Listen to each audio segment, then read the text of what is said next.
Okay, it was in 1955. I was 7 years old. Went to Elmer Wolf School in Union Bridge, Maryland.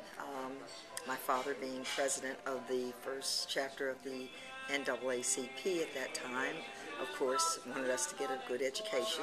So I had attended Robert Moton the first year of my school, first grade in Westminster, Maryland, and he saw that it was really ridiculous that we travel to Westminster when we live right in Union Bridge and the school was 20, not more than 10 minutes away. So he felt that, it was time that we be a part of the change. So we were the pioneers. We, along with about maybe 4 or 5 other families, were part of the change. And I was in the 2nd grade, and my 4 brothers and sisters and I off to school, to this different school, and it was a challenge. It was something that I will never forget.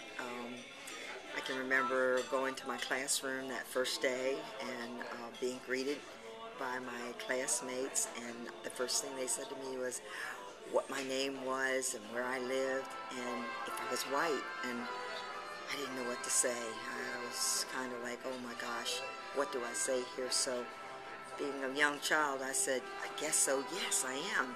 And they said, wow, you're our friend. And they took my coat, they hung it up, they took my lunchbox and they put it in what they called the coat room.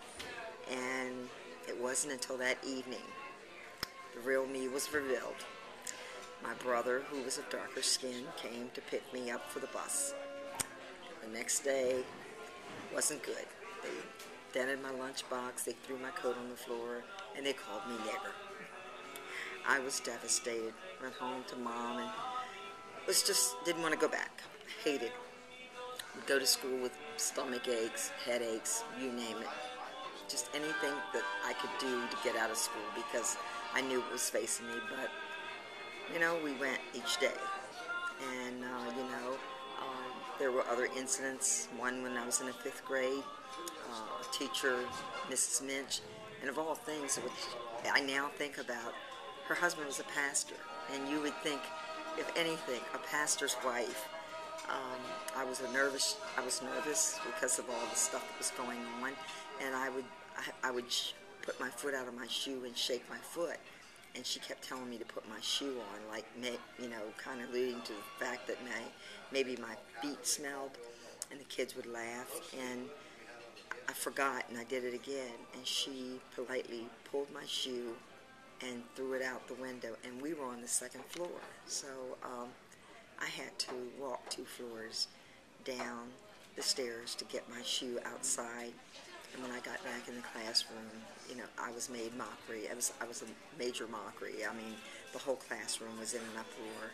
And of course, I cried the rest of the afternoon because I was so embarrassed.